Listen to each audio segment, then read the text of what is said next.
Vamos a comenzar este seminario que teníamos programado para el día de hoy acerca del desarrollo de planes de seguridad integral y del desarrollo de planes de emergencia, planes de evacuación, planes de contingencia o programas internos de protección civil. A lo largo aproximadamente de una hora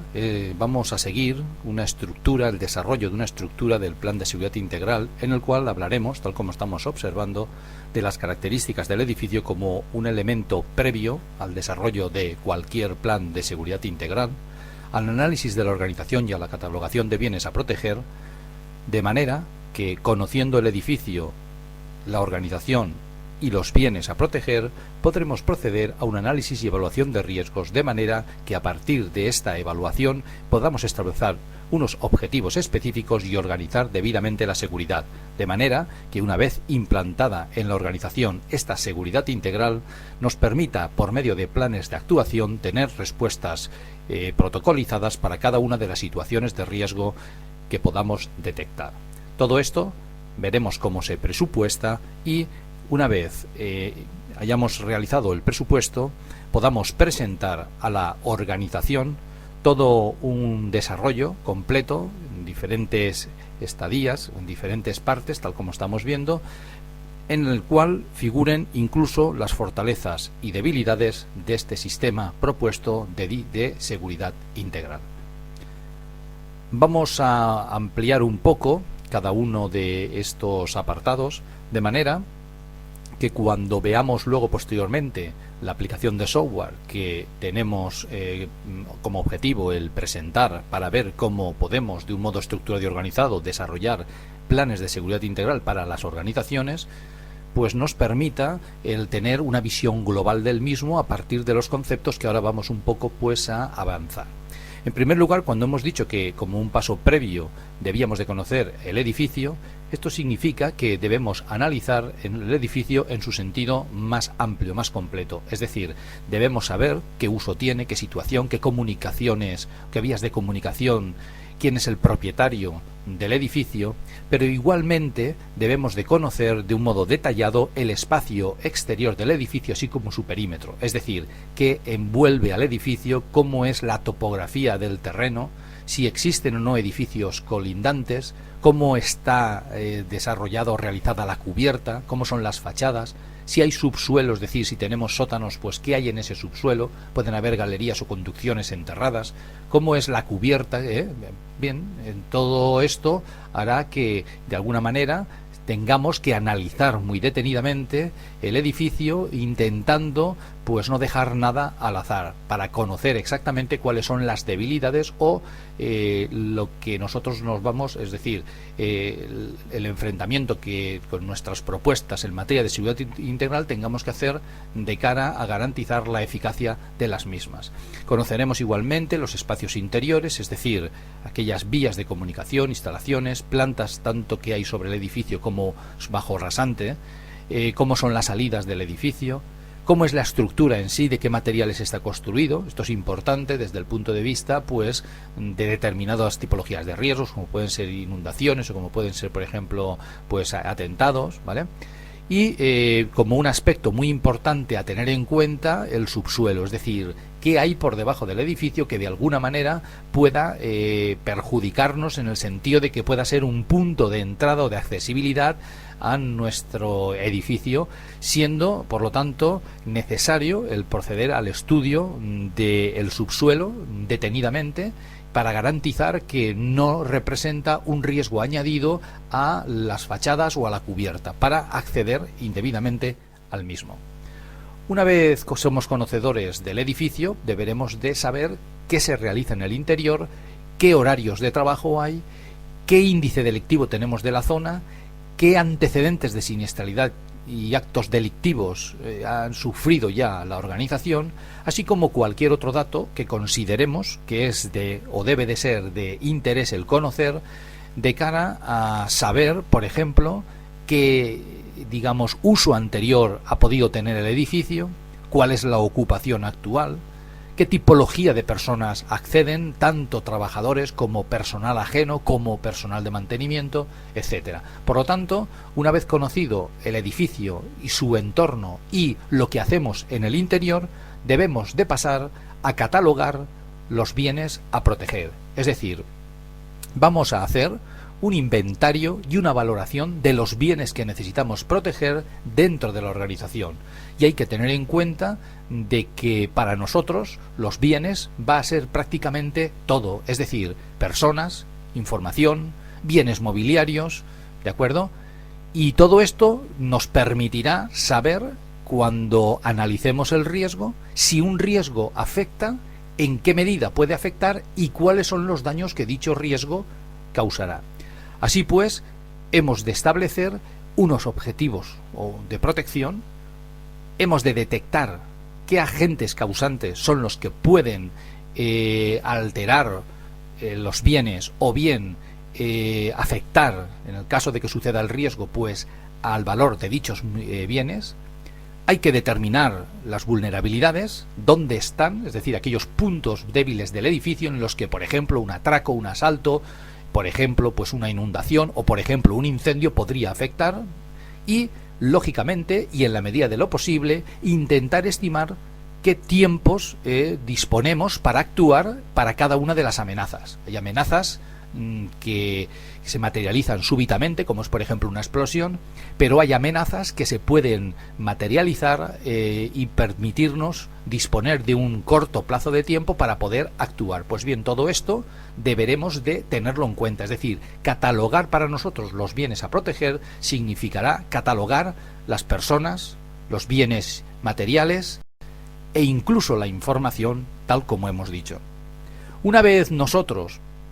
hemos, digamos, conocido el edificio, hemos analizado la organización actual del mismo, el uso, el destino, las personas que acceden, y hemos visto cuántos bienes hemos de proteger y hemos estimado incluso la cuantía económica de dichos bienes, pues estamos en condiciones de analizar y evaluar los riesgos. Lógicamente, se pueden aplicar diferentes metodologías. Estas metodologías nos permitirán, en el supuesto de aplicar más de una, pues el poder contrastar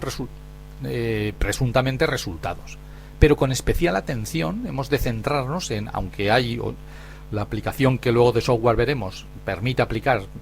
diferentes metodologías, nosotros queremos que hay dos de ellas, como es el método Mosler o el método cuantitativo mixto,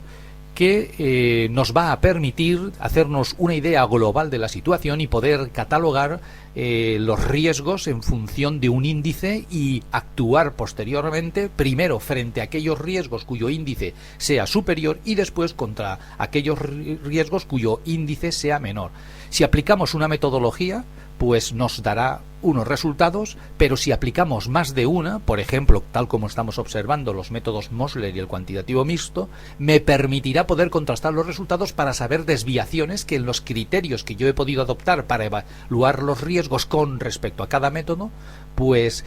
hará que intente en la medida de lo posible el unificar mis criterios de evaluación y contrastando los resultados, pues intentar optimizar esta catalogación de riesgos al objeto de adoptar las medidas, los medios, los recursos humanos para enfrentarme a los mismos. Si hablamos del método Mosler, tal como estamos observando aquí en pantalla, pues me permite establecer una valoración del riesgo. Observemos cómo en función de una serie de criterios determinamos en primer lugar el carácter del riesgo, posteriormente la probabilidad y por último la clasificación del riesgo. Esto significa que clasificamos el riesgo multiplicando el carácter por la probabilidad y esto nos dará como consecuencia un índice. A modo de ejemplo, aquí tenemos algunos riesgos que ya han sido evaluados aplicando el método Mosler y vemos un índice 900, 540, 1000, 1056 en el que ya podemos darnos cuenta de que con esta metodología aplicada, pues aquel riesgo que representa, por ejemplo, un índice mayor es intrusión con 1000 y sabotaje informático y fuga de información con 1000. Lógicamente, actos vandálicos representan, con un coeficiente de riesgo de 56, pues una clasificación muy pequeña del riesgo. Por lo tanto, lo que tendremos primero que hacer es abordar el sabotaje informático y la fuga de información, a ver qué medidas adoptamos en la empresa para evitar esto, y la intrusión, posteriormente el incendio y accidentes laborales. Si en lugar de aplicar el método Mosler, pues aplicamos el método cuantitativo mixto, más o menos lo que nos encontramos no es ni más ni menos que un método que nos permite igualmente el obtener un valor, este valor, tal como estamos viendo ahí, de justificación del riesgo, pues tendremos un riesgo 25, 22,5, 60, es decir, aplicando esta metodología observemos que el sabotaje informático y la fuga de información tiene un valor alto y la intrusión tiene igualmente un valor alto. Esto significa que también, aplicando esta metodología, tendríamos que actuar inicialmente sobre sabotaje y sobre intrusión y, en la medida de lo posible, pues el incendio, accidentes laborales y, en último lugar, actos vandálicos. Lógicamente, si aplicásemos dos metodologías, podríamos establecer una comparativa. En este caso es un caso práctico, real, en el cual estamos viendo que aplicando la misma, digamos, metodología encontramos pues unos valores muy similares. Eso significa que los criterios que hemos adoptado para evaluar riesgos con respecto a un método y con respecto a otro han sido los mismos, y en la medida de lo posible los resultados que hemos obtenido son los mismos, y esto nos da mayor fiabilidad a la hora de pasar al siguiente punto para que podamos de alguna manera fijar unos objetivos específicos, posteriormente establecer una organización de la seguridad y todo lo que con esto conlleva. Dentro del apartado de objetivos específicos, pues estableceremos estos objetivos, primero, lógicamente, diseñando un plan de seguridad integral que actuará mayoritariamente sobre aquellos riesgos cuyo índice ha sido mayor o más elevado, definiendo un coste económico que las medidas, tanto instalaciones como recursos humanos, vigilantes, por ejemplo, de seguridad, vayamos a implantar, que nos permitirá presupuestar esta inversión, valorar el coste igualmente de formación tanto del personal como de equipos, brigadas o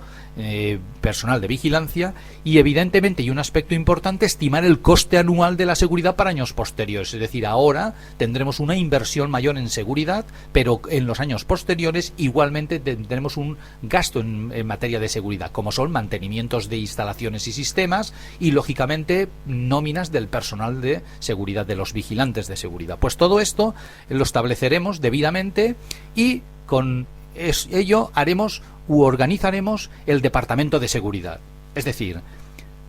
en primer lugar, diremos qué reformas de rehabilitación y adecuación de espacios deberemos de hacer en el edificio para que aquellos puntos débiles detectados en la evaluación de riesgos, como son puertas de acceso, cubierta, escaleras, ascensores, plantas del edificio, pues esas reformas que hagamos de albañilería nos permitan de alguna manera bajar los índices de riesgo.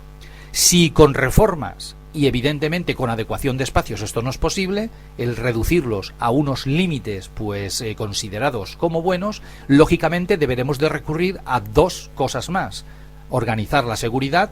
nos obligará a establecer aquellos medios humanos que debamos de llevar a la organización, como son vigilantes de seguridad, equipos de emergencias, nóminas y del director de seguridad y del jefe de seguridad, etcétera, etcétera. Esto habrá que tenerlo en cuenta porque es una inversión en medios humanos que permitirá igualmente enfrentarnos a los riesgos de mayor índice que hayamos detectado en la evaluación. Y lógicamente, y como un elemento intermedio entre los dos anteriores, y casi con seguridad que siempre deberemos de fijar unos medios técnicos de seguridad, es decir, una serie de instalaciones que nos permitan enfrentarnos a actos antisociales, que nos permitan enfrentarnos a los incendios, y que lógicamente esto lleve un entrenamiento, lleve un mantenimiento y unas pruebas reales que permitan garantizar la eficacia de los medios técnicos adoptados. Bien, como estamos observando, pues organizar la seguridad no será ni más ni menos que organizar los equipos de vigilancia, tal como estamos viendo aquí, a modo de ejemplo, pues si necesitamos o no director de seguridad, si necesitamos o no jefe de seguridad, vigilantes de seguridad, cuántos y en qué horario, equipos de emergencias, cuántas personas y en qué horario, etcétera. Cuando disponemos de una serie de medios técnicos implantados, como son cámaras de televisión, o como son en circuito cerrado, o como son, por ejemplo, vigilantes de seguridad, lógicamente, pues deberemos de disponer de unas normas de respuesta o de unos protocolos de respuesta. Cuando se detecte una situación de riesgo, esa situación de riesgo, como puede ser una intrusión, como puede ser, por ejemplo, un acto vandálico, o como puede ser, por ejemplo, pues un robo, un atraco, ¿vale? Habrá que tener unos protocolos de respuesta o unos protocolos de actuación que nos inviten a nosotros, sin necesidad de improvisaciones, el tener una respuesta para cada una de estas situaciones detectadas. Ahora bien, esto en cuanto a que suceda un riesgo y hemos de dar una respuesta. Pero si queremos, desde el primer momento, podemos tener normas de acceso, podemos detener una serie de actuaciones o protocolos para el acceso de personal, para el acceso de visitantes, para el acceso de vehículos, para el acceso de personal de mantenimiento, para el acceso del personal de limpieza, etcétera, que esto nos evitará muchas veces el que los protocolos de actuación salten, porque si ya controlamos el acceso a nuestro edificio, lógicamente dejamos un margen muy pequeño, un mínimo margen de actuación y luego posteriormente tener respuestas. Es decir, que lo que pretendemos es actuar en la prevención en la medida de lo posible y dejar solo para casos más aislados la actuación de respuesta. Pues bien,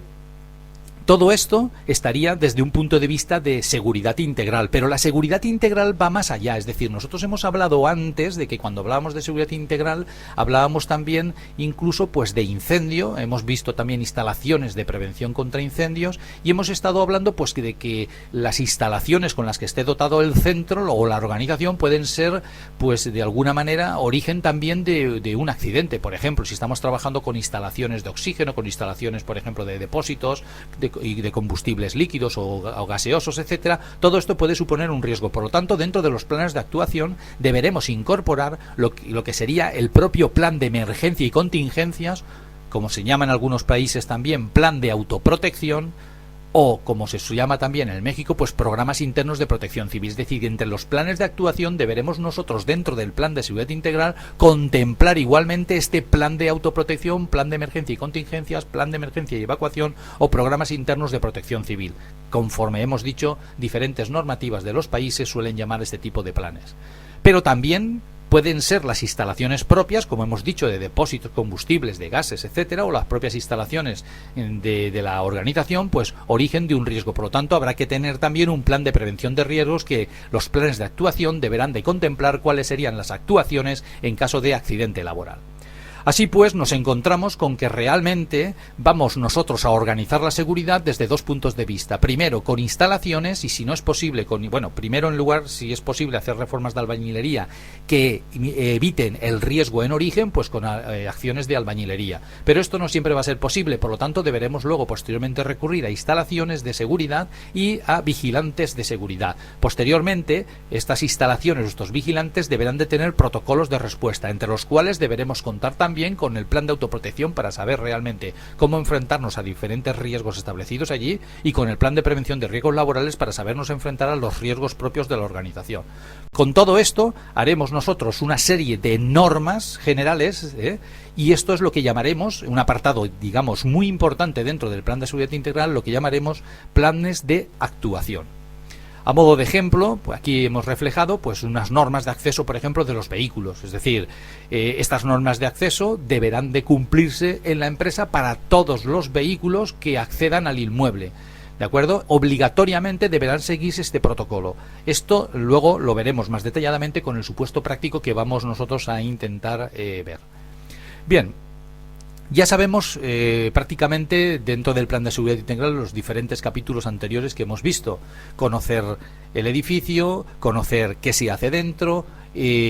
también hemos, digamos de alguna manera, pues organizado la seguridad, hemos inventariado el interior, hemos detectado riesgos, hemos incluso adoptado instalaciones y personal de vigilancia y todo eso va a tener un coste. Es decir, eso va a suponer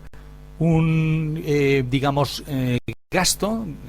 pues que habrá que asumir en la empresa como una inversión ya que es un gasto probablemente amortizable. Por lo tanto, deberá de presupuestarse tanto las reformas de albañilería que vayamos a hacer, los medios humanos, los medios técnicos de seguridad, desglosándolos entre aquellos que van contra actos antisociales, intrusión, robo, atraco, vandalismo, etcétera, como aquellos otros que van orientados a seguridad contra incendios, como son los detectados en el plan de emergencias, ¿vale? Y establecer un plan de conservación y mantenimiento anual, porque claro, las instalaciones, eso deberá de tener un coste anual. Así pues, habrá que desglosar todo esto y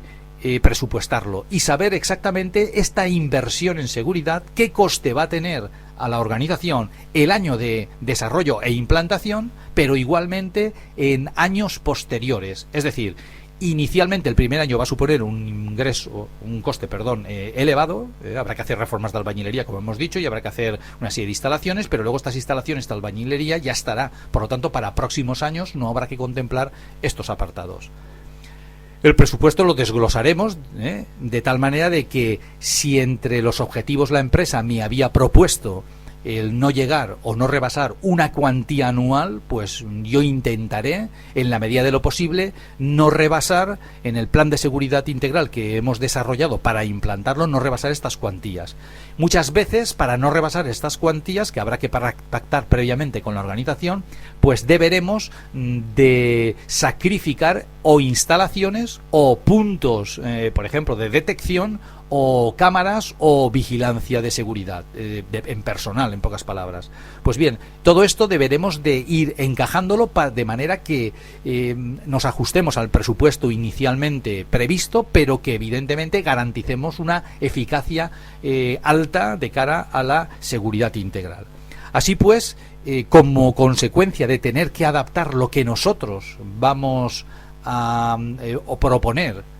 y que no rebase esa cuantía máxima, habrá en las instalaciones y los medios a implantar una serie de puntos fuertes y una serie de puntos débiles. Bueno, pues lo que habrá que hacer es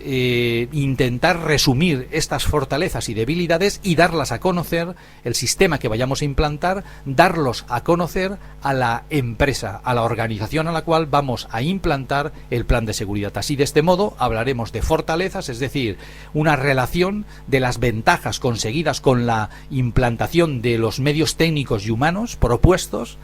pero también, evidentemente, habrá que exponerle las debilidades que, como consecuencia pues de tener fijado un presupuesto o una inversión máxima, pues hemos tenido que sacrificar. Esa relación de debilidades podrán dotarse presupuestariamente para otros ejercicios y intentar en la manera de lo posible de disminuirlas y de que estas debilidades sean cada vez lo más pequeñas posibles o que representen, digamos, un porcentaje mínimo o casi podríamos decir que despreciable dentro del plan de seguridad integral propuesto. Bueno, pues en principio esto es lo que nosotros ahora, a partir de un supuesto práctico, vamos a desarrollar. Es decir, hemos visto cuál es nuestro objetivo, nuestra estructura, y ahora, en la segunda parte de este seminario, vamos, mediante un supuesto práctico, como hemos dicho, a desarrollar detenidamente.